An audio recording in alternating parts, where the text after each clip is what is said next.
Good morning, everyone. Let's do some prayers. Om Guru Brahma, Guru Vishnu, Guru Devo Maheshwara, Guru Sakshat Parbrahma, Tasmai Shri Guruve Namaha.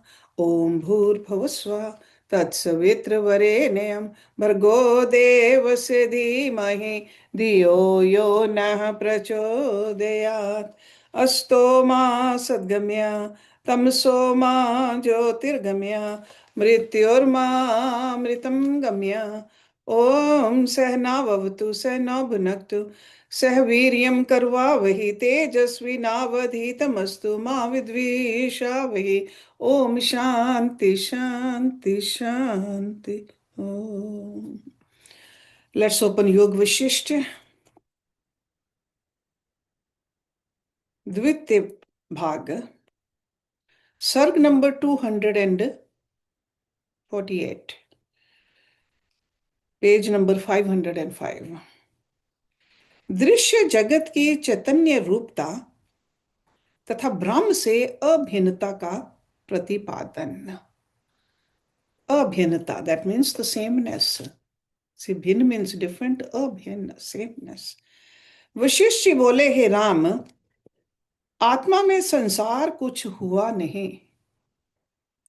जब शुद्ध चिन्ह मात्र में अहम जागता है तब वही संवेदन जगना जगत रूप भासित होता है, और जब वह अधिष्ठान की ओर देखता है तब वही संवेदन अधिष्ठान रूप हो जाता है।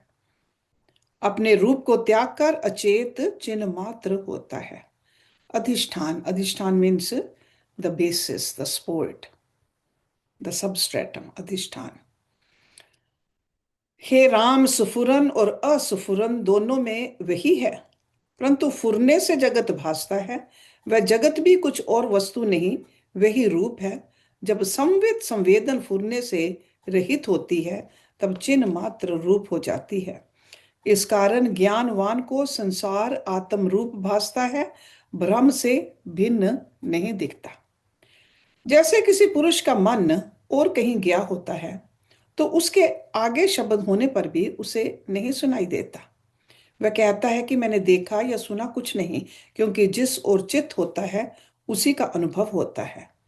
वैसे ही जिनका मन आत्मा की ओर लगता है उनको सब आत्मा ही भासता है। आत्मा से भिन्न जगत नहीं प्रतीत होता। पर जिसको आत्म सत्ता का प्रमाद है और जगत की ओर चित्त है उसको जगत ही भासता है। ओके, सो प्रमाद, प्रमाद over here means carelessness, okay, that they don't see the आत्मा। हे राम, ज्ञानवान के निश्चय में ब्रह्म ही है और अज्ञानी के निश्चय में जगत। तब ज्ञानी और अज्ञानी को निश्चय एक कैसे हो? जो मनुष्य स्वप्न देख रहा है उसे स्वप्न का जगत दिखता है और जागृत को वह विश्व नहीं दिखाई देता, तब उनका एक ही निश्चय कैसे हो? जगत के आदि और अंत दोनों में ब्रह्म सत्ता है और मध्य में भी उसे ही जानो। आत्म सत्ता ही चेतनता से जगत रूप होकर दिखती है। जैसे स्वप्न की सृष्टि के आदि में भी ब्रह्म सत्ता होती है, अंत में भी ब्रह्म सत्ता होती है, और मध्य में जो भासित होती है वह भी वही है, आत्मा से भिन्न कुछ नहीं। वैसे ही ये विश्व आदि अंत और मध्य में भी आत्मा से भिन्न नहीं। ज्ञानवान को सदा यही निश्चय है कि जगत कुछ उपजा नहीं और ना उपजेगा। केवल आत्म सत्ता सदा अपने आप में स्थित है और सब ब्रह्म ही है। अहम त्वम आदि अज्ञान से भासित होता है। जैसे स्वप्न में अहम त्वम आदि का अनुभव होता है तो अहम त्वम आदि भी कुछ नहीं, सब अनुभव रूप है। वैसे ही ये सब विश्व अनुभव रूप है। हे राम, जैसे एक ही रस फूल फल टहनी और वृक्ष होकर दिखता है, रस से भिन्न कुछ नहीं होता, वैसे ही नानत्व रूप जगत दिखता है परंतु आत्मा से भिन्न नहीं है। जैसे संकल्प नगर और स्वपनपुर अपने अपने अनुभव से भिन्न नहीं, परंतु स्वरूप के विस्मरण से आकार रूप दिखाई देते हैं, वैसे ही ये जगत का आकार जो दिखता है वह ज्ञान रूप से भिन्न नहीं है। सब संसार आत्म रूप है, परंतु अज्ञान से भिन्न भिन्न लगता है। ये सब संसार अपना आप रूप है। जब आत्म रूप है तब ग्राह्य ग्राहक भाव कैसे हो? ये मिथ्या भ्रम है। पृथ्वी, जल, तेज, वायु, आकाश, पर्वत, घाट, पट आदि सब जगत ब्रह्म रूप है। ज्ञानवान को सदा यही निश्चय रहता है कि अचेत चिन्ह मात्र अपने रूप में स्थित है। ब्रह्मा आदि भी कुछ स्फुरित होकर उदित नहीं हुए, ज्यों के त्यों हैं। उत्थान कुछ नहीं हुआ, परंतु अज्ञानी के निश्चय में नाना प्रकार का जगत और उत्पत्ति, स्थिति, प्रलय, ब्रह्मा आदि सब हैं। हे राम, ये कुछ उपजा नहीं, कारणत्व के अभाव से सदा एक रस आत्म सत्ता ही है। नेक्स्ट सर्ग, जगत का मिथ्या भाव आत्मज्ञानी को ही पूर्ण शांति। वशिष्ठ जी बोले, हे राम, अब जागृत और स्वप्न का निर्णय सुनो। जब मनुष्य सो जाता है तब स्वप्न की सृष्टि देखता है। वह जागृत रूप भासित होती है, और जब स्वप्न समाप्त होता है तब फिर यह सृष्टि देखता है, तो यही जागृत होकर भासित होती है। यहाँ सोकर स्वप्न में जागृत होती है और वहां सोकर यहाँ जागृत होती है, तो स्वप्न जागृत हुआ। जागृत जो वस्तु है वह आत्म सत्ता है, उसमें जागना वही जागृत में जागृत है, और सब स्वप्न जागृत है। जब मानव यहाँ शयन करता है तब स्वप्न का संसार सत्य होकर दिखता है, और ये असत्य हो जाता है, और स्वप्न में वहां शयन करता है। अर्थात जब स्वप्न से निवृत्त होता है और जागृत में जागता है, तब वह असत्य हो जाता है, और वह स्वप्न जागृत में स्मरण हो आता है। जब जागृत में सोया और स्वप्न में जागा, तब जागृत स्वप्न भाव को प्राप्त हुई, और जब स्वप्न से उठकर जागृत में आया तो स्वप्न रूप जागृत स्मृति भाव की प्राप्ति हुई। जब सब जागृत हुई, तो हे राम, स्वप्न तो कोई ना हुआ, इसको सर्वत्र जागृत हुई, और जागृत तो कोई ना हुई, क्योंकि जब जागृत से स्वप्न में गया तब स्वप्न जागृत रूप हो गया, और जागृत स्वप्न हो गया, और जब स्वप्न से जागृत में आया तब जागृत जागृत रूप हो गया, और स्वप्न जागृत स्वरूप हो गया। तो हुआ ये कि जागृत कोई नहीं, सब स्वप्न और मिथ्या है। अपने काल में ये जागृत है और स्वप्न रूप है। जब प्राणी यहाँ से मृतक होता है तब ये जगत स्वप्न रूप होता है। स्वप्न रूप परलोक जागृत हो जाता है, और जागृत स्मृति प्रत्यक्ष हो जाती है, तो उसमें वह नहीं रहता, और जागृत स्वप्न दोनों में परलोक नहीं रहता। इस जागृत में देखो तो स्वप्न और परलोक कोई नहीं दिखते, और स्वप्न में इस जागृत और परलोक दोनों का अभाव हो जाता है, तो यह सिद्ध हुआ कि सब स्वप्न मात्र है। हे राम, चिरकाल की प्रतीति को जागृत और अल्पकाल की प्रतीति को स्वप्न कहते हैं। जो आदि स्वप्न हुआ और उसमें दृढ़ अभ्यास हो गया, इससे जागृत होकर भासित होती है। इसलिए जो आकार तुमको सत्य लगते हैं वे सब निराकार आकाश रूप हैं, कुछ बने नहीं। जैसे स्वप्न में त्रिलोकी जगत भ्रम का उदय होता है, परंतु सब आकाश रूप होता है, वैसे ही ये संसार के पदार्थ अविद्या से साकार दिखते हैं। ये सब निराकार और आकाश रूप है। जब आत्म तत्व अधिष्ठान में जागोगे तब सभी आकाश रूप दिखाई देंगे। अद्वैत आत्म तत्व में जो ब्राह्य ग्राहक भाव दिखता है वह मिथ्या कल्पना है, वास्तव में कुछ नहीं। सब जगत मृग तृष्णा के जल सरीखा असत्य है, उसमें ग्रहण और त्याग क्या करना। इन दोनों की कल्पना को दूर करो, ये हो और ये ना हो, इस कल्पना को त्याग कर अपने स्वरूप में स्थित हो रहो, तब संपूर्ण शांति प्राप्त होगी। नेक्स्ट सर्ग 250, कोटि योजन शिला रूपी ब्रह्म का प्रतिपादन। कोटि, कोटि means 10 million. Shila is like a stone. Yojan is about 5 to 10 miles. So that big of a Shila. Vashishtha ji बोले, हे राजन, इन अर्थों का जो आश्रय भूत है वह मैं तुमसे कहता हूं। इस संसार के आदि में अचेत चिन्ह मात्र था। उसमें किसी शब्द की प्रवृत्ति ना थी। अशब्द पद था। फिर उसमें जागना जगा और उसका आभास जगत हुआ। उस आभास में जिसको अधिष्ठान की अहम प्रतीति है, उसको जगत आकाश रूप दिखता है और वह संसार में नहीं डूबता, क्योंकि उसको अज्ञान का अभाव है। जो डूबता नहीं वह निकलता भी नहीं। उसके लिए अज्ञान की निवृत्ति और ज्ञान का भी अभाव है, क्योंकि वह स्वतः ज्ञान स्वरूप है। जिनको अधिष्ठान का प्रमाद हुआ है, उनको दोनों अवस्थाएं होती हैं। जो ज्ञानवान है उसको जगत आत्म रूप दिखता है, और जो ज्ञान से रहित है उसको भिन्न भिन्न नाम रूप वाला संसार भासित होता है। हे राम, आत्मा निराख्यात है।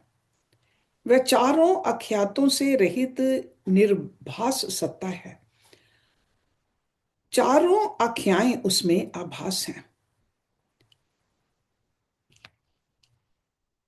अख्यात, व्हाट इज अख्यात? अख्यात is something we say, like a कहा हुआ, उसको कहते हैं अख्यात, कहना। और रिनाउंड। सो चारों आख्याएं उसमें आभास हैं। एक अख्यात, दूसरा विपर्य अख्यात। विपर्य अख्यात मीन्स उल्टा, विपर्य मीन्स उल्टा। तीसरा असत्य अख्यात, और चौथा आत्म अख्यात। ये चार अख्यात हैं। अख्यात ज्ञान को कहते हैं। ये ज्ञान की मैं अपने को नहीं जानता अख्यात है। अपने को देह इंद्रिय रूप जानने का नाम विपर्य अख्यात है। So to know something which you are not, अपने आप को बॉडी समझना, विपर्य अख्यात। जगत असत्य जानने का नाम असत्य अख्यात है, और आत्मा को आत्मा जानने का नाम आत्म अख्यात है। ये चारों अख्यात चिन्ह मात्र आत्म तत्व के आभास हैं। आत्म सत्ता निर्विकल्प अचेत चिन्ह मात्र है। उसमें वाणी की गति ही नहीं है। हे राम, विश्व भी वही स्वरूप है और कुछ बना नहीं। वह तत्व घन शिला की तरह अचिंत्य स्वरूप है। इस पर एक आख्यान है जो श्रवणों का भूषण है, इसलिए तुमसे कहता हूं। वह द्वैत दृष्टि का नाश कर ज्ञान रूपी कमल का विकास करने वाला सूर्य और परम पावन है, उसे सुनो। हे राम, एक बड़ी शिला है जिसका कोटि योजन तक विस्तार है। वह अनंत है, किसी और उसका अंत नहीं आता। वह शुद्ध, निर्मल और निरासाद है, अर्थात अणु अणु से पुष्ट नहीं हुई, अपनी सत्ता से पूर्ण और परम सुंदर है। जैसे शालग्राम की प्रतिमा सुंदर होती है, वैसे ही वह सुंदर है। जैसे शालग्राम पर शंख, चक्र, गदा और पद्म की रेखाएं होती हैं, वैसे ही उस पर रेखाएं हैं और वही रूप है। वह वज्र से भी कठिन शिला की तरह निर्विकार और निराकार अचेतन परमार्थ है। ये जो कुछ चेतनता भासित होती है, वही उस पर रेखा है। अनंत कल्प बीत गए हैं, परंतु उसका नाश नहीं होता। भू, जल, तेज, वायु और आकाश, ये सब भी उस पर रेखाएं हैं। वह आप पृथ्वी आदि भूतों से रहित और शिलावत है। उन रेखाओं को जीवित की तरह चेतती है। राम जी ने पूछा, है भगवान, जो अचेतन है और शिला की तरह निर्विकार है, तो उसमें चेतनता कहाँ से आई? जिससे जीवित धर्मा हुई, वह तो अचेतना थी। वशिष्ठ बोले, हे राम, वह तो ना चैतन्य है और ना जड़ है, शिला रूप है और पत्थर से भी उज्जवल है। ये चेतनता जो तुम कहते हो, वह चेतनता स्वभाव से दृष्टिगत होती है। जैसे जल का स्वभाव द्रव या तरल होता है, वैसे ही चेतनता भी उसका स्वभाव है। जैसे जल से तरंगे स्वाभाविक दिखती हैं, वैसे ही इससे चेतनता स्वाभाविक भासित होती है, परंतु भिन्न कुछ नहीं।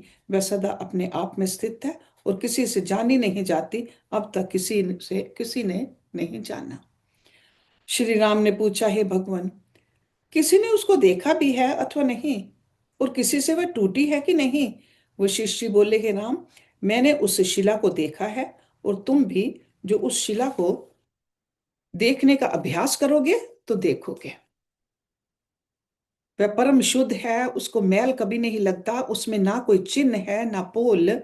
वह आदि मध्य अंत से परे है, ना उसे कोई तोड़ सकता है और ना वह तोड़ने योग्य है। उससे कोई अन्य हो तो उसके उसको तोड़े।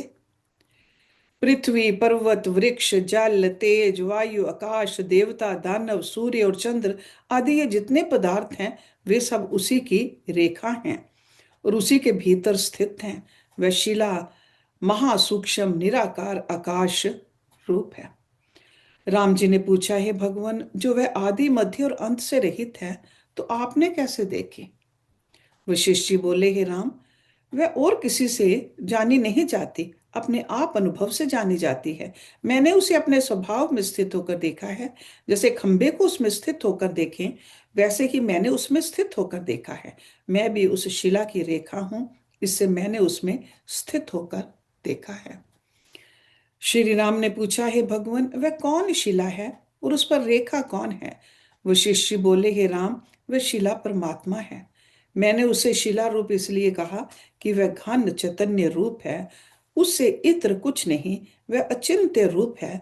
उस पर पंच तत्व रेखाएं हैं, वे रेखाएं भी वही रूप है। एक रेखा बड़ी है जिसमें और रेखाएं रहती हैं, वह बड़ी रेखा आकाश है जिसमें और तत्व रहते हैं। सब पदार्थ आकाश में हैं और सब वही रूप है। तुम भी वही रूप हो और मैं भी वही रूप हूं, और कुछ हुआ नहीं। पृथ्वी, जल, तेज, पवन, आकाश, मन, बुद्धि, चित्त, अहंकार आदि सब पदार्थ और कर्म जो भासित होते हैं, वे सब ब्रह्म रूपी शिला की रेखाएं हैं और कुछ हुआ नहीं। सब काल में ब्रह्म सत्ता ही स्थित है। नाना प्रकार के व्यवहार भी देखे जाते हैं, परंतु वही रूप हैं और कुछ है ही नहीं। वैसे ही वह भी जानो, घाट, पट, पहाड़, कंदरा, स्थावर, जंगम, जगत सब आत्म रूप हैं।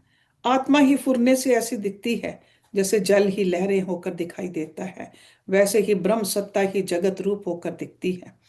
सब पदार्थ पवित्र अपवित्र, सत्य असत्य, विद्या अविद्या सब आत्म सत्ता ही के नाम है। इत्र वस्तु कुछ नहीं। ब्रह्म सत्ता ही अपने आप में स्थित है। हे राम, सभी घन ब्रह्म रूप हैं और चिन्ह मात्र घन ही सब में व्याप्त हैं, पर परमार्थ सत्ता घन शांत रूप है और ये सब परमार्थ भी घन रूप हैं। इसलिए संकल्प रूपी कलना को त्याग कर उसमें स्थित हो रहो। नेक्स्ट सर्ग 251। जगत किसी अनुभव का संस्कार नहीं, आत्मा से भिन्न कोई पदार्थ नहीं। वशिष्ठ जी बोले, हे राम, जो पुरुष स्वभाव सत्ता में स्थित हुए हैं, उनको ये चारों अख्यात कहे हैं। जितने और शब्दार्थ हैं, वे शश के सींग की तरह असत्य हैं। संसार का निश्चय उनमें नहीं रहता और सब ब्रह्मांड उनको आकाश सा दिखता है। अख्यात की कल्पना भी उन्हें कुछ नहीं फुरती और सब संसार जो दिखाई पड़ता है वह निराकार परम चिद आकाश रूप है, परम निर्वाण सत्ता से युक्त दिखता है और उसी से निर्वाण हो जाता है, इसलिए वही स्वरूप है। हे राम, जब इस प्रकार जानकर तुम उस पद में स्थित होगे, तब बड़ा शब्द करते हुए भी तुम निश्चय से पाषाण शिला सदृश मौन रहोगे और देखोगे, खाओगे, पियोगे, सूंघोगे, परंतु तुम्हारे अपने निश्चय में कुछ ना फुरेगा। जैसे पाषाण की शिला में फुरना नहीं फुरता, वैसे ही तुम रहोगे। जो पैरों से दौड़ते जाओगे तो भी निश्चय ही चलायमान ना होगे। जैसे आकाश और सुमेरु पहाड़ अचल हैं, वैसे ही तुम भी स्थित रहोगे। क्रिया तो सब करोगे, परंतु हृदय में क्रिया का अभिमान तुमको कुछ ना होगा। केवल स्वभाव सत्ता में स्थित होगे। जैसे मूढ़ बालक अपनी परछाई में वेताल की कल्पना करता है, तो वह अविचार सिद्ध है और विचार करने से कुछ नहीं रहता। वैसे ही मूर्ख अज्ञानी आत्मा में मिथ्या आकार की कल्पना करते हैं। विचार करने से सब आकाश रूप है, कुछ बना नहीं। जैसे मरुस्थल में सरिता तब तक दिखाई देती है जब तक विचार करके नहीं देखते, और विचार करने से नदी नहीं रहती, वैसे ही ये जगत विचार करने से नहीं रहता। जगत चैतन्य रूपी रतन की चमक है। चैतन्य आत्मा का किंचन फुरने से ही जगत रूप भासित होता है। श्री राम जी बोले, हे भगवान, इस विश्व का कारण मैं स्मृति को मानता हूं। वह स्मृति अनुभव से होती है और स्मृति से अनुभव होता है। स्मृति और अनुभव परस्पर कारण है। जब अनुभव होता है तब उसको स्मृति भी होती है। वह स्मृति संस्कार फिर स्वप्न में संसार होकर कैसे भासित होता है। वशिष्ठ जी बोले, हे राम, ये जगत किसी संस्कार से नहीं उपजा और किसी अनुभव का संस्कार नहीं है। काकतालीय न्याय से अकस्मात प्रकट हुआ है। काकतालीय न्याय, what does it mean? In simple English translation is a coincidence. Kakatalia. Kak means a crow, a kawa. Tal means a vriksha. So just imagination of a crow on a tree eating the fruit. Kakatalia न्याय। हे राम, ये जगत आभास मात्र है। आभास का अभाव कभी नहीं होता, क्योंकि वह उसका चमत्कार है। इतर कुछ बना हो तो उसका नाश भी हो, पर आत्मा से भिन्न तो कुछ नहीं। नाश कैसे और किसका हो? यह संसार सत्य भी नहीं और असत्य भी नहीं। आत्म सत्ता अपने स्वभाव में स्थित है और जगत उसका आभास है। हे राम, तुम जो स्मृति को कारण कहते हो, तो कारण कार्यभाव आभास वहां भासित होते हैं जहां द्वैत हो। स्वरूप में तो कुछ कारण कार्य भाव नहीं है। जैसे स्वप्न के मरुस्थल में जल भासित हुआ तो उसमें जल माना गया, इसलिए जाग कर जब देखा तो उस जल की स्मृति हुई, अथवा स्वप्न के व्यवहारकर्ता को स्वप्न अंतर हुआ और उस स्वप्न अंतर में फिर व्यवहार किया। हे राम, तुम देखो कि उसकी स्मृति भी असत्य हुई और जो उसने अनुभव किया वह भी असत्य है। वैसे ही जगत भी है, कुछ भिन्न नहीं। हे राम, इसलिए ना जागृत है, ना स्वप्न, ना कोई सुषुप्ति है, ना तुरीयावस्था। केवल अद्वैत सत्ता सब उत्थान से रहित चिन्ह मात्र स्थित है। इसलिए जगत भी वही रूप है और यद्यपि क्रिया भी दिखती है तो भी कुछ हुआ नहीं। जैसे स्वप्न में कोई नारी आकर गले से लगती है तो उसकी क्रिया कुछ सच नहीं होती, वैसे ही ये क्रिया भी सच नहीं। जागृत, स्वप्न, सुषुप्ति और तुरीय शब्दों का अर्थ निश्चय ज्ञानवान नर को है, और ये खरगोश के सींग और आकाश के फल सी असत्य प्रतीत होती है। जैसे बंध्या का पुत्र और श्याम चंद्रमा शब्द कहने भर को है, इनका अर्थ असत्य है, वैसे ही ज्ञानी के निश्चय में पांचों अवस्थाओं का होना असंभव है। वह सर्वदा जागृत है। जागृत उसका नाम है जहां अनुभव हो। वह अनुभव सत्ता सदा जागृत रूप है। जैसा पदार्थ आगे आता है उसी का जीव अनुभव करता है। इससे सर्वदा सब कालों में जागृत है अथवा सर्वदा स्वप्न है। स्वप्न उसका नाम है जहां पदार्थ उल्टे दिखते हैं। यहाँ सब पदार्थ विपर्य ही दिखते हैं। विपर्य से रहित एक आत्मा है, उसमें जो पदार्थ भासित होते हैं वह विपर्य है। इसलिए सब काल में स्वप्न ही है अथवा सर्वदा सुषुप्ति ही है। सुषुप्ति उसका नाम है जहां अज्ञान वृत्ति हो। मैं अपने वास्तव रूप को भी नहीं जानता, इसलिए ना जानने से सर्वदा सुषुप्ति है अथवा सर्वदा तुरीयावस्था है। तुरीयावस्था उसका नाम है जो साक्षी भूत सत्ता हो, जिसमें जागृत, स्वप्न और सुषुप्ति अवस्था का अनुभव होता है।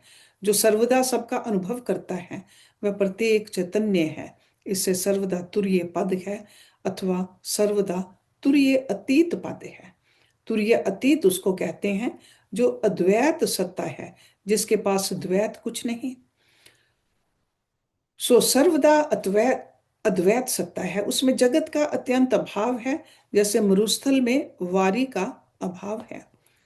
वारी मीन्स जल, इसलिए सर्वदा तुरीयातीत पद है। जो मुझसे पूछो तो मुझको तरंग, बुलबुले, झाग और भंवर कुछ नहीं भासित होते। सर्वदा चित्त समुद्र ही दिखता है। उदय अस्त से रहित आत्म सत्ता अपने आप में स्थित है और पृथ्वी आदि तत्व जो दिखते हैं वे भी कुछ उद्भूत नहीं, आत्म सत्ता का किंचन ही इस प्रकार भासित होता है।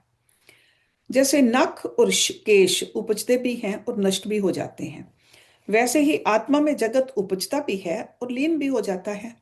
जैसे नख और केश के उपजने और काटने से तन ज्यों का त्यों रहता है, वैसे ही संसार के उपजने और लीन होने में आत्मा ज्यों का त्यों रहता है। हे राम, ये जगत उपजा नहीं तो उसमें सत्य और असत्य, कल्पना और स्मृति क्या कहो, और भीतर और बाहर क्या कहो। अद्वैत सत्ता में कुछ कल्पना नहीं बनती। जो कहो कि स्मृति भीतर होती है परंतु भीतर से बाहर दिखती है, तो भीतर अनुभव की अपेक्षा से हुई है, वह भी उत्पन्न नहीं हुई। तब मैं भीतर और बाहर क्या कहूं। जैसे स्वप्न सृष्टि भासित होती है तो वह अपना ही अनुभव होता है और वही सृष्टि रूप दिखता है, वहां तो भीतर बाहर कुछ नहीं है। वैसे ही ये जगत भीतर बाहर कुछ नहीं है, सब भ्रम रूप है। जिसको इच्छा कहते हैं उसे ही स्मृति कहते हैं। विद्या अविद्या इष्ट अनिष्ट आदि सब शब्द सब आत्मा के ही नाम हैं। आत्मा से भिन्न और पदार्थ कुछ नहीं है। हे राम, जाग कर देखो कि सब तुम्हारा ही स्वरूप है।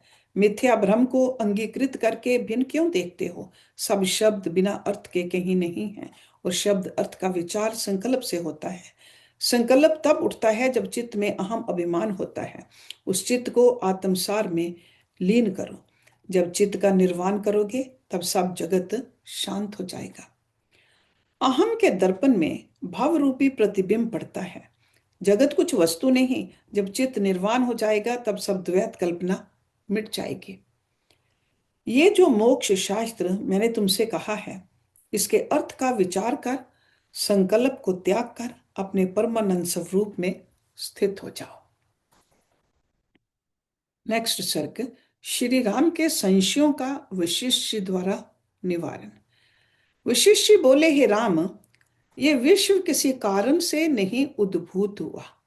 उद्भूत मीन्स प्रोड्यूस्ड और बॉर्न, उद्भूत। जैसे समुद्र में तरंगें स्वाभाविक उठती हैं, वैसे ही संवित सत्ता से आदि सृष्टि जगत है, जगी है। जैसे जल स्वाभाविक द्रवता से तरंग रूप अपनी सत्ता से बढ़ता जाता है, वैसे ही आत्म सत्ता से विश्व का विस्तार होता है। ये जगत आत्मा से भिन्न नहीं है। आत्म सत्ता ही इस प्रकार भासित होती है। जब चिन्ह मात्र आत्म सत्ता का आभास बहिर्मुख जगता है, तब अंतःकरण चतुष्टय होता है। दैट मीन्स 4 पार्ट, मन बुद्धि चित्त अहंकार। उसमें जो निश्चय होता है उसका नाम नीति है। वह प्रथम अकस्मात कारण के बिना स्वाभाविक ही जग आया है और आभास मात्र है। जब वह दृढ़ हो गया तब नीति स्थित हुई। वास्तव में द्वैत कुछ बना नहीं। जो सम्यक दर्शी मनुष्य है, सम्यक दर्शी means a person who understands correctly, properly, completely, सम्यक दर्शी। जो सम्यक दर्शी मनुष्य हैं उनको सब आत्मा ही दिखता है। जैसे पत्ते फूल फल और टहनियां होती हैं, वे किसी कारण से बुद्धिपूर्वक बनी नहीं होती, वैसे ही इस जगत को भी जानो। जो सम्यक दर्शी है उनको भिन्न भिन्न रूप भी पत्ते टास आदि के विस्तार में एक वृक्ष दिखाई देता है। वैसे ही यथार्थ ज्ञानी को सब आत्मा ही दिखाई देता है और मिथ्या दृष्टि वाले को भिन्न भिन्न पदार्थ दिखते हैं। हे राम, वृक्ष को देखने वाला भी होता है और दृष्टांत में दूसरा कोई नहीं। चैतन्य आत्मा का आभास ही चैत्य है, वही चैतन्य रूप होकर भासित होता है। उस चैतन्य आभास को असम्यक दृष्टि से भिन्न भिन्न पदार्थ दिखाई देते हैं। जैसे पत्ते फूल फल और वृक्ष अपने को भिन्न जाने और सम्यक दर्शी सबको आत्म रूप देखता है। ज्ञानी और अज्ञानी सब आत्म रूप हैं। जैसे दीवार पर लिखी पुतलियां दीवार से भिन्न नहीं होती, वैसे ही सर्वगत आत्म रूपनी दीवार के सब दृश्य चित्र हैं। वे आत्मा से इत्र नहीं हैं। जैसे आकाश में शून्यता, फूलों में सुगंध, जल में द्रवता, पवन में स्पंदन और अग्नि में उष्णता है, वैसे ही ब्रह्म में विश्व है। हे राम, विश्व आत्मा का आभास है, इसलिए वही रूप है। ये विश्व भी अचैत्य चिन्ह मात्र है। जो कहो कि अचैत्य चिन्ह मात्र है तो पृथ्वी पहाड़ आदि आकार क्यों दिखते हैं। तो हे राम, जैसे नित्य प्रति जो तुमको स्वप्न आता है उस अनुभव आकाश में पृथ्वी आदि तत्व दिखाई देते हैं, तो वही चिन्ह मात्र ही आकार होकर दिखता है और कुछ नहीं। वैसे ही इसे भी जानो, ये सब जगत जो तुमको दृष्टिगत है वह अनुभव रूप है। जैसे चिन्ह मात्र आत्मा में सृष्टि आभास मात्र है, वैसे ही कारण कार्य भाव भी आभास मात्र है, परंतु वही रूप है। आत्म सत्ता ही इस प्रकार होकर भासित होती है। ये पदार्थ कार्य कारण अभ्यास की दृढ़ता से उद्भूत लगते हैं, पर आदि सृष्टि किसी कारण से नहीं उपजी, कारण से कार्य बाद में हुए। यद्यपि कार्य कारण दिखते हैं तो भी कुछ उपजे नहीं, सदा अद्वैत रूप है। जैसे स्वप्न में नाना प्रकार के कार्य कारण दिखते हैं परंतु कुछ हुए नहीं, सदा द्वैत रूप हैं, वैसे ही जागृत में भी जानो, पदार्थों की स्मृति भी स्वप्न में होती है और अनुभव भी स्वप्न में होता है। जब स्वप्न ही नहीं हुआ तो स्मृति कहाँ है और अनुभव कहाँ है। ना जगत का अनुभव है ना जगत है, अनुभव सत्ता ही संसार होकर दिखती है जो जागृत रूप है। जब उसका अनुभव होगा तब ना स्मृति रहेगी ना जगत रहेगा। इसलिए हे राम, जो अनुभव रूप है उसका अनुभव करो। ये जगत भ्रम रूप है, जो उपजा नहीं वह स्वतः सिद्ध है, और जो उत्पन्न है और जिसमें दिखाई देता है उसे उसी का रूप जानो, भिन्न कुछ नहीं है। जैसे स्वप्न में जो पदार्थ दिखते हैं वे उपजे नहीं परंतु उपजे दिखाई पड़ते हैं, वे अनुभव में उपजे हैं। अनुभव स्वतः सिद्ध है, उसमें जो पदार्थ भासित होते हैं वे अनुभव रूप हैं, और अनुभव रूप ही इस प्रकार होकर दिखता है। वैसे ही ये सब अनुभव रूप हैं, भिन्न कुछ नहीं। ये सब जगत आत्म रूप है, इसलिए हे राम, सब संसार अकारण और आत्मा का आभास है, कारण से कुछ नहीं बना। अनंत ब्रह्म सत्ता ब्रह्मांड में आभास जगते हैं, वे अज्ञानी को कार्य कारण सहित प्रतीत होते हैं, उसमें नीति हुई है, पर जब जाग कर देखोगे तब सब अद्वैत रूप दिखाई देगा, ना कोई नीति है और ना जगत है। जब तक जीव अज्ञान निद्रा में सोया हुआ है तब तक जो पदार्थ उस सृष्टि में है वही दिखाई पड़ेगा, और जैसा कर्म है वही भासित होगा। ये जगत एक स्वप्न है जिसमें स्वर्ग आदि इष्ट पदार्थ हैं और नरक आदि अनिष्ट पदार्थ हैं, और उनके प्राप्त होने का साधन धर्म तथा अधर्म है। धर्म स्वर्ग सुख का और अधर्म नरक दुख का साधन है। जब तक अविद्या रूपी निद्रा में जीव सोया हुआ है तब तक इनको यथार्थ जानता है, पर जब जागेगा तब सब आत्म रूप होगा, इष्ट अनिष्ट कोई ना रहेगा। ये सब संसार अनुभव रूप है, और अनुभव सदा जागृत ज्योति है, उसी को जानो। जिन पुरुषों ने इस अनुभव को नहीं जाना वे उन्मत्त पशु हैं, क्योंकि वे आत्मबोध से शून्य हैं। वे सदा समीपवर्ती आत्मा को नहीं जानते, इससे उन्मत्त हैं, क्योंकि उन्मत्त को भी अपना आप भूल जाता है। उन्मत्त मीन्स इंटॉक्सिकेटेड। और पिशाच ही देह में बोलता है, वैसे ही जिसको अज्ञान रूपी भूत लगा है वह उन्मत्त हो जाता है, आत्म स्वरूप को नहीं जानता। ये विप्रिय बुद्धि से देह आदि को आत्मा जानता है और विप्रिय शब्द करता है। जिनको स्वरूप में अहम प्रतीति है उनको सब जगत आत्म रूप दिखाई देता है। हे राम, आदि सृष्टि किसी कारण से बनी होती तो उसके पीछे प्रलय आदि में कुछ शेष रहता, पर वह अत्यंत अभाव होता है, इसलिए सब संसार कारण है।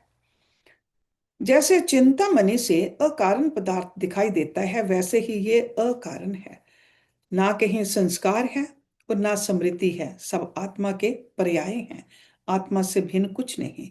इससे सब संसार को आत्म रूप जानो। राम जी ने पूछा, हे भगवान, जो संस्कार से अनुभव नहीं होता और अनुभव से स्मृति नहीं होती तो ये इस प्रकार प्रसिद्ध क्यों दिखाई पड़ते हैं। वो शिष्य बोले, हे राम, तुम्हारा ये संशय भी दूर करता हूं। जैसे हाथी के बालक को मारने में सिंह को कुछ यत्न नहीं करना पड़ता, वैसे ही इस संशय का नाश करने में मुझे कुछ यत्न नहीं करना पड़ता। जैसे भानु उदय से तिमिर का अभाव हो जाता है, वैसे ही मेरे वचनों से तुम्हारा संशय दूर हो जाएगा। हे राम, ये सब संसार चिन्ह मात्र स्वरूप है, उससे भिन्न नहीं। चिन्ह मात्र मीन्स केवल चेतना, शुद्ध बुद्धि, चिन्ह मात्र। जैसे खंभे में शिल्पी पुतलियों की कल्पना करता है, परंतु पुतलियां कुछ बनी नहीं, उसके मन में पुतलियों का आकार है, वैसे ही आत्म रूपी खंभे में चित्त रूपी शिल्पी पुतलियों की कल्पना करता है। हे राम, खंभे में पुतलियां निकालते हैं तभी निकलती हैं, किंतु आत्मा तो अद्वैत और निराकार है, उसमें और कुछ नहीं निकलता। उसमें वाणी की भी गति नहीं, वह चैतन्य भाव है। अहम के फुरने से वह अपने को चैतन्य जानता है और फिर आगे शब्दों के अर्थ की कल्पना करता है। अपने को शुद्ध अधिष्ठान चैतन्य जानना ही ज्ञान है। ईश्वर, जीव, ब्रह्मा, इंद्र, वरुण, कुबेर, भूमि, जल, तेज, पवन, आकाश, देश, काल आदि शब्द और अर्थ स्फुरन में ही हुए हैं। जैसे एक ही समुद्र में द्रवता से आवर्त तरंग, फेन और बुलबुले आदि नाम होते हैं, वैसे ही सब ब्रह्म के ही नाम हैं। ब्रह्म से भिन्न कुछ नहीं। ब्रह्म ही अपने आप में स्थित है। वह फुरने से जगदाकार होकर भासता है और फुरने से रहित होने पर जगत आकार मिट जाता है, परंतु फुरने ना फुरने में ब्रह्म ज्यों का त्यों है। जैसे स्पंदन और निस्पंदनता में वायु ज्यों की त्यों है और सब पदार्थ जो दिखाई देते हैं वे ब्रह्म स्वरूप हैं। जैसे स्वप्न में अपना ही अनुभव पहाड़, वृक्ष आदि नाना प्रकार का संसार होकर भासित होता है, वैसे ही ब्रह्म सत्ता ही जागृत जगत रूप होकर दिखती है। वही कहीं अंतवाहक, कहीं आदि भौतिक, कहीं ईश्वर और कहीं जीव आदि होकर भासित होता है। इससे लेकर शब्द अर्थ संयुक्त जो जीव प्रकट होता गया है, वह ब्रह्म सत्ता ही इस प्रकार स्थित हुई है। जैसे खंभे में पुतलियां खंभ रूप होती हैं, वैसे ही आत्म आकाश में जगत आत्म रूप है, आत्मा से भिन्न कुछ नहीं। जैसे उसमें संसार आभास है, वैसे ही स्मृति अनुभव भी आभास है। स्मृति जो संस्कार है, उससे जगत की उत्पत्ति तब कही जाए जब स्मृति आभास ना हो। स्मृति संस्कार भी तो आभास है, फिर वह जगत का कारण कैसे हो सकती है। स्मृति भी तब होती है जब प्रथम संसार होता है। जब जगत ही नहीं तो स्मृति कैसे हो। इससे जगत आभास मात्र है, इसका कारण कोई नहीं। हे राम, स्मृति संस्कार संसार का कारण तब हो जब कुछ संसार आगे हुआ हो। वह तो कुछ हुआ नहीं और अनुभव उसका होता है जो पदार्थ भासित होता है। इस संसार के आदि में तो कुछ संसार का अंश ना था, फिर अनुभव कैसे कहूं।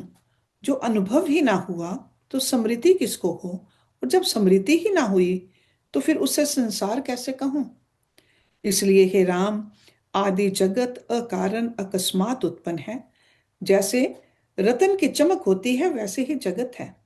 ये पीछे से कारण कार्य रूप भासित होता है। इससे हे राम, जिसका कारण कोई ना हो उसे जानो कि उपजा नहीं। वह जिसमें दिखाई देता है वही रूप है, अधिष्ठान से भिन्न कुछ नहीं। सब जगत ब्रह्म स्वरूप है। स्मृति भी ब्रह्म में आभास जगह है और अनुभव भी आभास है। ब्रह्म से भिन्न कुछ नहीं और आभास भी कुछ उपजा नहीं।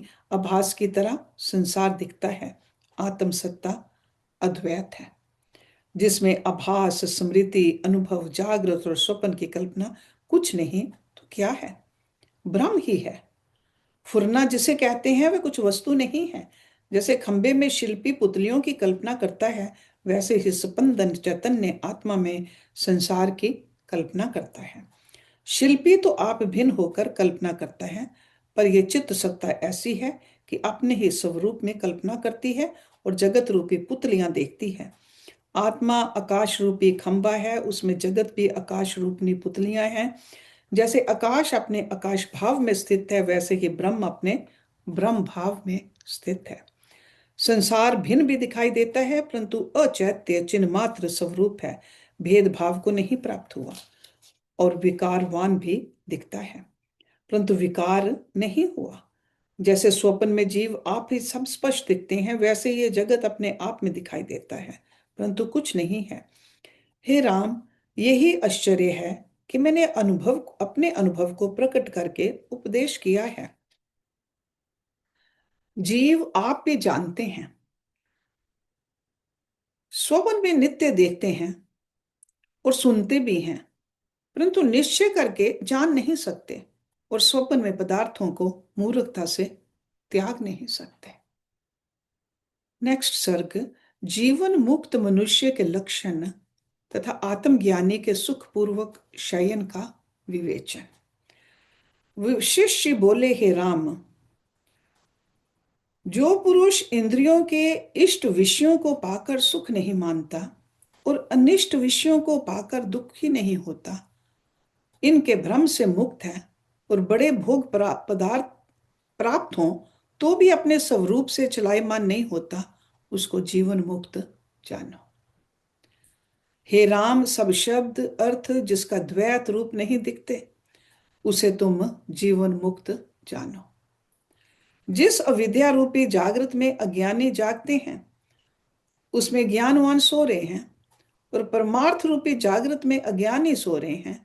वे नहीं जानते कि परमार्थ क्या है, परंतु उसमें जीवन मुक्त स्थित हैं।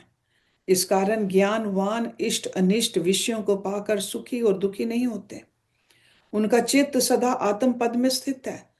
श्री राम ने पूछा, हे भगवान, जो पुरुष सुख पाकर सुखी और दुख से दुखी नहीं होता, वह तो जड़ हुआ, चैतन्य तो नहीं हुआ।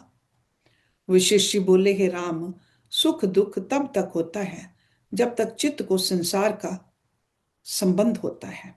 जब चित्त संसार के संबंध से रहित चिन्ह मात्र होता है, तब उपाधिकृत सुख दुख नहीं रहते। जो अपने स्वभाव में स्थित पुरुष हैं, वे परम विश्राम को प्राप्त होते हैं और सब कुछ करते हैं, परंतु स्वरूप से उनको कर्तव्य का उत्थान कुछ नहीं होता और सदा अद्वैत में निश्चय रहता है। नेत्रों से वे देखते हैं, परंतु द्वैत की भावना उनको नहीं फुरती। जैसे अत्यंत उत्तम को सब पदार्थ दिखाई पड़ते हैं, परंतु सब पदार्थों का ज्ञान नहीं होता, वैसे ही जिसकी बुद्धि अद्वैत में दृढ़ हुई है, उसे द्वैत रूप पदार्थ नहीं भासित होते। जिनको द्वैत नहीं दिखता, उनको सुख दुख कैसे लगे? उन पुरुषों ने कहाँ विश्राम किया है? जहां न जागृत है, न स्वप्न, न सुषुप्ति, वे सब द्वैत से रहित अद्वैत रूपनी शैया पर विश्राम कर रहे हैं और जगत मार्ग को नांग गए हैं। आत्मा के प्रमाद से जीव को कष्ट होता है। जो अपनी विभूति विद्या को त्याग कर प्रसन्न होता है और फिर संसार के क्रूर मार्ग में क्लेश पाता है, वह मनुष्य नहीं, मानो मृग है। वह संसार रूपी वन में भटकता कष्ट पाता है। जब प्यास से व्याकुल होता है, तब जल की ओर दौड़ता है, पर जहां जाता है वहां मरुस्थल की नदी मृग मरीचिका ही दिखती है, जल नहीं प्राप्त होता। तब आगे दौड़ता है और तृषा अधिक बढ़ती जाती है। इस प्रकार दौड़ता दौड़ता जड़ हो जाता है और दुखी होकर मर जाता है, परंतु उसे पानी नहीं प्राप्त होता। ये जल, दौड़ना, जड़ना, जड़ता और मरना चारों पृथक पृथक सुनो। हे राम, मन ही मृग है जो भंवर रूपी वन में आ पड़ा है। ये इंद्रियों के विषय रूपी जलाभ्यास को सत्य जानकर शांति के लिए तृष्णा रूपी मार्ग में दौड़ता है, पर वे विषय आभास मात्र हैं और उनमें शांति रूपी जल नहीं है। इसलिए वह दौड़ता दौड़ता जब वृद्ध अवस्था में पड़ता है, तब जड़ होकर बड़े कष्ट को प्राप्त होता है, पर शांति रूपी जल नहीं पाता, इससे तृप्त भी नहीं होता। हे राम, मनुष्य मानो मजदूर है जिसके सिर पर बड़ा भार है। वह अटपटे पथ में चला जाता है जहां उसको चोर ने लूट लिया है, इससे दुखी होता है। हे राम, मनुष्य रूपी मजदूर के शरीर पर, शीश पर जन्म का बड़ा भार है। ये संशय रूपी अटपटे मार्ग में खड़ा है। कर्म इंद्रियों और ज्ञान इंद्रियों के इष्ट अनिष्ट विषय हैं। इनसे राग द्वेष रूपी चोर ने विचार रूपी धन हर लिया है। इससे वह राग द्वेष और तृष्णा रूपनी अग्नि से जलता है। बड़ा आश्चर्य है कि ज्ञानी लोगों ने ऐसे कुमार्ग को त्याग कर परम पद में विश्राम पाया है और अन्य आनंद को त्याग कर परम पद के आनंद को प्राप्त हुए हैं। उन मुक्त पुरुषों को विश्व का दुख दुख व्याप नहीं सकता, क्योंकि वे परम अद्वैत शुद्ध सत्ता को प्राप्त हुए हैं। वे सबको देखते हैं। ग्रहण त्याग रूपी अग्नि को त्याग कर उन्होंने परम पद में विश्राम पाया है और सदा उसी में सोए रहते हैं। वास्तव में सुख से वे ही सोते हैं और उनके भीतर सदा शांति रहती है, परंतु वे जड़ता से रहित हैं और नभ से भी अधिक सूक्ष्म सत्ता को प्राप्त हुए हैं। जैसे समुद्र में धूल नहीं होती और भानु में अंधकार नहीं होता, वैसे ही उनमें इंद्रियों के इष्ट विषयों की तृष्णा नहीं होती। उन विषयों से रहित होकर उन्होंने विश्राम पाया है। ये आश्चर्य है कि अणु से अणु और महत से महत होकर भी वे केवल विश्राम को प्राप्त हुए हैं। हे राम, जो आत्म सत्ता की ओर से सोए पड़े हैं उनको दुख होता है, पर ज्ञानवान द्वैत संसार की ओर जड़ हुए हैं और अपने स्वरूप में स्थित हैं, इससे उनको दुख होता है। उनका अविद्याकृत संसार और दृश्य का संबंध दूर हो गया है। जब वे इस ओर से सोए हैं तो उनको फिर दुख कैसे हो? वे पुरुष सदा अद्वैत रूप हैं। वे अनंत संसार के कर्ता हैं और अपने को सदा अकर्ता जानते हैं। ऐसे आश्चर्य पद में उन्होंने विश्राम पाया है। जगत के समूह सत्ता समान में स्थित होकर उन्होंने विश्राम पाया है। वे सब क्रिया करते हैं परंतु सदा अक्रिय पद में स्थित हैं और संपूर्ण पदार्थों को स्वप्नवत जानकर सुषुप्त हुए हैं। वे आकाश से भी अधिक सूक्ष्म हैं क्योंकि आत्म सत्ता में विश्राम पाया है। वे आत्म सत्ता आकाश में भी व्याप्त है, उसी को आत्मवान जानकर वे स्थित हुए हैं। वे परम स्वच्छ पद है, उसमें सब शब्द अर्थ आकाश रूप हो जाते हैं और नभ भी नभ हो जाता है। उस पद में उन्होंने विश्राम किया है। यही आश्चर्य है। नेत्र उनके खुले हुए हैं पर सुषुप्ति में स्थित हैं। ऐसी सुषुप्ति है कि उनका दृग और दृश्य भाव दूर हो गया है। वे संसार के प्रकाश से रहित और परम प्रकाश रूप हैं। हे राम, वे बाहर के भोग्य पदार्थों से रहित हैं और आत्मा में स्थित हैं।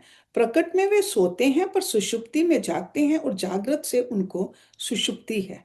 उस सुषुप्ति से वे सोए हैं और कर्म करते हैं परंतु कर्ता कारण भाव से रहित है। क्रोध भी करते हैं परंतु क्रोध के स्फुरन से रहित हैं। वे सब ओर से प्रकाशवान निर्भय होकर विश्राम करते हैं। कामना करते भी जान पड़ते हैं परंतु तृष्णा से रहित हैं और निसंकल्प पद में स्थित हुए हैं। ये आश्चर्य है कि जिस क्रिया की ओर वे देखते हैं उसी ओर उनको शांति दिखती है, क्योंकि एक मित्र उनके साथ रहता है। इससे कोई दुख उनके पास नहीं आता। विल कंटिन्यू विद सर्ग नंबर 254। जीवन मुक्त के निष्काम कर्म नामक मित्र के स्त्री पुत्र आदि परिवार का परिचय। So it's a continuation of this